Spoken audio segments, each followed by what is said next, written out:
رسول اللہ صلی اللہ علیہ وآلہ وسلم نے فرمایا، بلند درجات والوں کو جنت میں جو ان کے نیچے ہوں گے ایسے ہی دیکھیں گے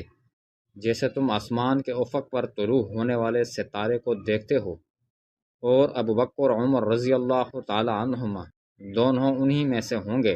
اور کیا ہی خوب ہیں دونوں۔ رسول اللہ صلی اللہ علیہ وآلہ وسلم کھجور کے ایک تنے سے ٹیک لگا کر خطبہ دیتے تھے، پھر لوگوں نے آپ کے لیے ایک ممبر تیار کر دیا۔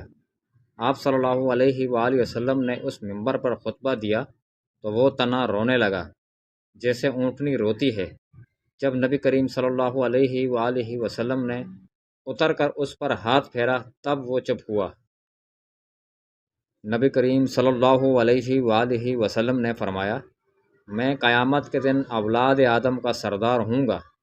اور میرے ہاتھ میں حمد کا پرچم ہوگا، اور اس پر مجھے گمنڈ نہیں، اور آدم کے علاوہ جتنے بھی نبی ہوں گے سب میرے پرچم کے نیچے ہوں گے، اور میں پہلا وہ شخص ہوں گا جس کے لیے زمین شق ہوگی، اور سب سے پہلے قبر سے میں اٹھوں گا، اور اس پر مجھے گمنڈ نہیں۔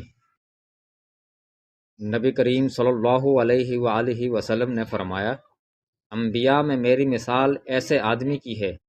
جس نے ایک گھر بنایا اور اسے بہت اچھا بنایا، مکمل اور نہایت خوبصورت بنایا، لیکن اس میں ایک اینٹ کی جگہ چھوڑ دی۔ لوگ اس میں پھرتے تھے اور اس کی خوبصورتی کو دیکھ کر تعجب کرتے تھے، اور وہ کہتے تھے، کاش اس اینٹ کی جگہ بھی پوری ہو جاتی۔ تو میں نبیوں میں ایسے ہی ہوں جیسے خالی جگہ کی یہ اینٹ ہے۔